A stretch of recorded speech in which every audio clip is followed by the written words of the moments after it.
Assalamualaikum, selamat malam.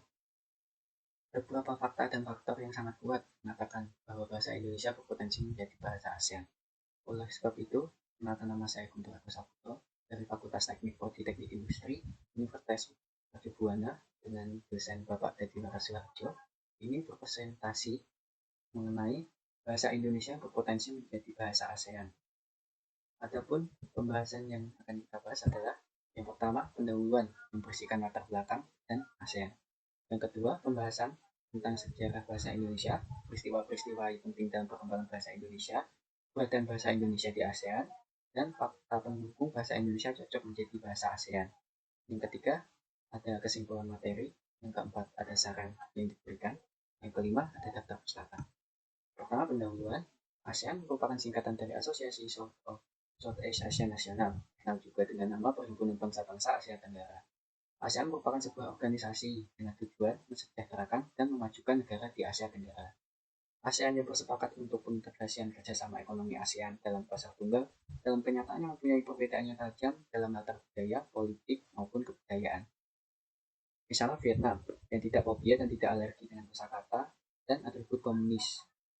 Barangkali bisa mencairkan fobia komunisme di Asia Tenggara. Lalu Malaysia dengan kebudayaan Islam dan Melayu, Filipina dengan berkatolikannya, dan Thailand dengan kebudayaannya. Semua perbedaan ini bisa dicairkan dalam rangka titik temu pencapaian ekonomi maju atas nama komunitas Asia Tenggara. Salah satu solusinya adalah dengan penetapan bahasa resmi ASEAN. Sebab dengan adanya aturan tersebut tentunya akan mempermudah komunikasi antar masyarakat ASEAN dalam berhubungan satu sama lain, sehingga dapat menghindari miskomunikasi yang dapat mengakibatkan terjadinya ketegangan antar negara-negara di Asia Tenggara. Berkenan dengan keberadaan bahasa Indonesia di kawasan ASEAN, bahkan di dunia internasional, sangat memudahkan peranan penting, bahkan berpotensi menjadi bahasa yang digunakan di ASEAN.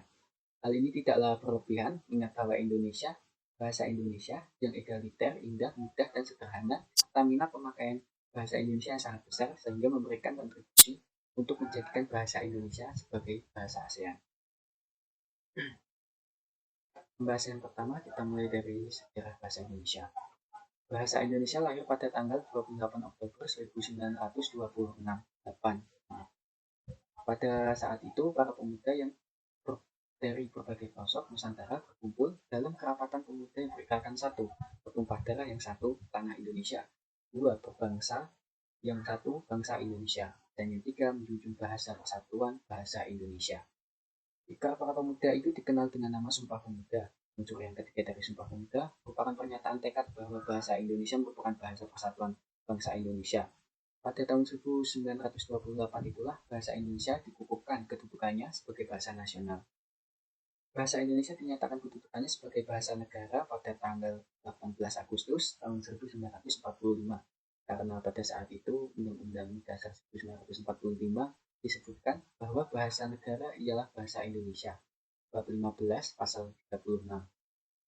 Keputusan Kongres Bahasa Indonesia 2 tahun 1954 di Medan antara lain menyatakan bahwa Indonesia berasal dari bahasa Melayu. Bahasa Indonesia tumbuh dan berkembang dari bahasa Melayu yang sejak zaman dulu sudah dipergunakan sebagai bahasa perhubungan, bukan hanya di Kepulauan Nusantara, melainkan juga hampir di seluruh Asia Tenggara. Peristiwa-peristiwa penting dalam perkembangan bahasa Indonesia di antara lain adalah yang satu, tahun 1908, pemerintah kolonial mendirikan sebuah badan penerbit buku-buku bacaan yang diberi nama Komisi for the Volkskultur, Taman Bacaan Rakyat, yang kemudian pada tahun 1917 diubah menjadi Balai Pustaka. Badan penerbit ini menerbitkan novel-novel seperti Siti Nurbaya dan Salah Asuhan dan buku-buku penuntun bercocok tanam. Penuntun pemeliharaan kesehatan yang tidak sedikit membantu penyebaran bahasa Melayu di kalangan masyarakat luas. Tanggal 16 Juni 1927, Jaja Dato Kajo menggunakan bahasa Indonesia dalam pidatonya. Hal ini untuk pertama kalinya dalam sidang Polskat seorang berpidato menggunakan bahasa Indonesia. Tanggal 28 Oktober 1928, secara resmi Muhammad Yamin mengusulkan agar bahasa Melayu menjadi bahasa persatuan Indonesia. Yang berikutnya tahun 1933 berdiri sebuah angkatan sastra muda yang menamakan dirinya sebagai Pujangga Baru yang dipimpin oleh Sultan Takdir Ali Syahbana. Tahun 1936, Sultan Takdir Ali Syabana menyusun tata bahasa baru bahasa Indonesia.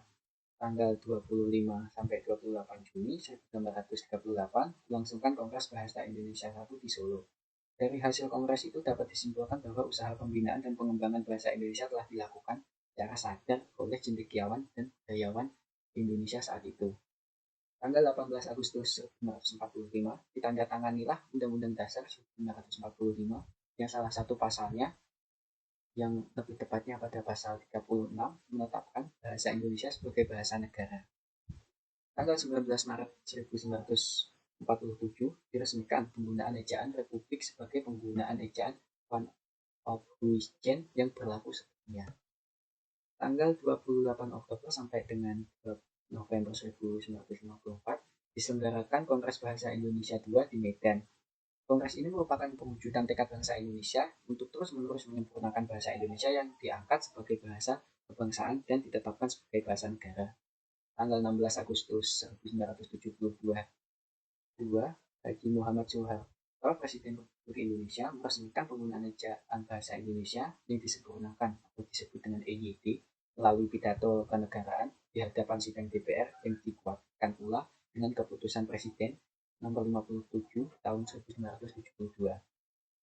Tanggal 31 Agustus 1972, Menteri Pendidikan dan Kebudayaan menetapkan Pedoman Umum Ejaan Bahasa Indonesia yang disempurnakan dan Pedoman Umum pembentukan istilah resmi berlaku di seluruh wilayah Indonesia, kawasan Nusantara. Tanggal 28 Oktober sampai dengan 2 November 1978 diselenggarakan Kongres Bahasa Indonesia III di Jakarta. Kongres yang diadakan dalam rangka memperingati Sumpah Pemuda yang ke-50 ini, selain memperlihatkan kemajuan, pertumbuhan, dan perkembangan bahasa Indonesia sejak tahun 1928, juga berusaha memantapkan kedudukan dan fungsi bahasa Indonesia. Lanjut pada tanggal 21 sampai 26 November 1983 diselenggarakan Kongres Bahasa Indonesia IV di Jakarta. Kongres ini diselenggarakan dalam rangka memperingati Hari Sumpah Pemuda yang ke-55. Dalam putusannya disebutkan bahwa pembinaan dan pengembangan bahasa Indonesia harus lebih ditingkatkan sehingga amanat yang tercantum di dalam garis-garis besar haluan negara yang mewajibkan kepada semua warga negara Indonesia untuk menggunakan bahasa Indonesia dengan baik dan benar dapat tercapai semaksimal mungkin. Tanggal 28 Oktober sampai dengan 3 November 1988 diselenggarakan Kongres Bahasa Indonesia 5 di Jakarta. Kongres ini dihadiri oleh kira-kira 700 pakar bahasa Indonesia dari seluruh Indonesia dan peserta tamu dari negara sahabat seperti Brunei Darussalam, Malaysia, dan Singapura, Belanda, Jerman, dan Australia. Kongres ini ditandatangani dengan dipersembahkannya karya besar Pusat Pembinaan dan Pengembangan Bahasa kepada pecinta bahasa di Nusantara, yaitu Kamus Besar Bahasa Indonesia dan Tata Bahasa Baku Bahasa Indonesia. Tanggal 28 Oktober sampai dengan 22 November 1993 diselenggarakan Kongres Pemuda yang ke-6 di Jakarta. Pesertanya sebanyak 770 pakar bahasa dari Indonesia dan 53 peserta tamu dari mancanegara, meliputi Australia, Brunei Darussalam, Jerman, Hong Kong, India, Italia, Jepang, Rusia, Singapura, Korea Selatan, dan Amerika Serikat. Kongres mengusulkan agar Pusat Pembinaan dan Pengembangan Bahasa ditingkatkan statusnya menjadi Lembaga Bahasa Indonesia, serta mengusulkan disusunnya Undang-Undang Bahasa Indonesia. Tanggal 26 sampai 30 Oktober 1998 diselenggarakan Kongres Bahasa Indonesia yang ke-8 di Hotel Indonesia, Jakarta. Kongres ini mengusulkan dibentuknya Badan Pertimbangan Bahasa. Yang ketiga, faktor bahasa Indonesia bisa menjadi negara ASEAN. Yang pertama, bahasa Indonesia mempunyai struktur yang sederhana. Oleh karena itu, bahasa Indonesia sangat mudah dipelajari. Di samping itu, bahasa Indonesia juga mempunyai daya serap kosakata yang kuat. Kedua, bahasa Indonesia mempunyai jumlah penutur yang paling banyak di ASEAN, yaitu 200 juta jiwa lebih, dan pada masa depan diperkirakan semakin bertambah. Jumlah penuturnya tersebar di dalam negeri dan luar negeri. Penuturnya di luar negeri seperti tenaga kerja Indonesia, pelajar Indonesia, dan wisatawan Indonesia dapat menjadi duta dalam mengenalkan bahasa Indonesia kepada bangsa-bangsa lain. Yang ketiga, bahasa Indonesia mempunyai penyebaran geografis yang sangat luas. Tempat sektor ekonomi makro di Indonesia yang berkembang pesat menjanjikan lahan investasi bagi investor asing. Itulah pintu gerbang untuk mengenalkan bahasa Indonesia kepada dunia. Kelima, produk sosial dan budaya Indonesia yang tersebar di negara-negara Asia dapat menjadi media mengenalkan bahasa Indonesia. Yang keempat, fakta pendukung bahasa Indonesia cocok menjadi bahasa ASEAN. Yang pertama, dijadikan bahasa resmi kedua di Vietnam. Pemerintah daerah Ho Chi Minh City, Vietnam mengumumkan bahasa Indonesia menjadi bahasa kedua secara resmi pada bulan Desember 2007. Kata seorang diplomat Indonesia, bahasa Indonesia sejajar dengan bahasa Inggris, Perancis, dan Jepang sebagai bahasa kedua yang diprioritaskan, kata konsultasi jenderal RI di Ho Chi Minh City, UN. Untuk periode tahun 2007 sampai 2008, Firdaus Ahmad di Jakarta pada Jumat. Guna mengembangkan dan memperlancar studi bahasa Indonesia, pihak konsultasi jenderal Republik Indonesia di kota ini membantu berbagai sarana yang diperlukan beberapa universitas, kata Firdaus. 2. Bahasa Indonesia dipelajari lebih dari 45 negara di dunia. Walaupun yang paling efektif merubah citra adalah merubah realitas, namun peran budaya dan bahasa Indonesia dalam diplomasi sangat krusial. Tingginya minat orang asing belajar bahasa dan budaya Indonesia harus disambut positif. Kalau perlu, Indonesia menambah pusat kebudayaan Indonesia di sejumlah negara guna membangun pengertian dan perbaikan citra. 3. Bahasa Indonesia menduduki peringkat kedua 26 di dunia dan terbesar ketiga di Asia. Keempat, bahasa Indonesia bahasa ketiga yang paling banyak digunakan pada WordPress. Fakta bahwa setelah Spanyol, semua bahasa dan musik Indonesia dikirimkan ke luar negeri, ke luar angkasa. Bahasa Indonesia paling populer di Australia. Pusat studi Indonesia ada di Afrika. Pusat studi lama di Jepang. Kesimpulan, bahasa Indonesia memiliki potensi untuk menjadi bahasa resmi ASEAN dengan berbagai kelebihan. Antara lain, bahasa Indonesia mempunyai struktur yang sederhana sehingga mudah dipelajari. Kedua, bahasa Indonesia mempunyai jumlah penduduk yang paling banyak di ASEAN. Yang ketiga, bahasa Indonesia mempunyai penyebaran geografis yang luas.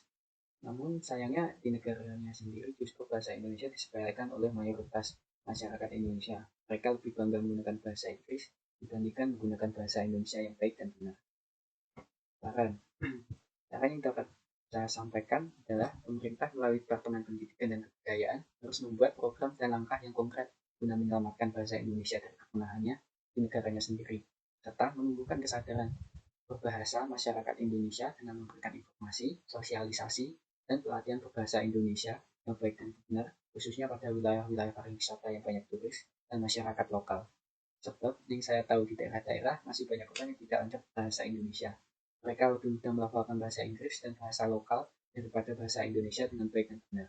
Dengan adanya program sosialisasi dan program pengenalan bahasa nasional ke daerah, diharapkan membuat masyarakat mengerti cara berbahasa Indonesia yang baik dan benar.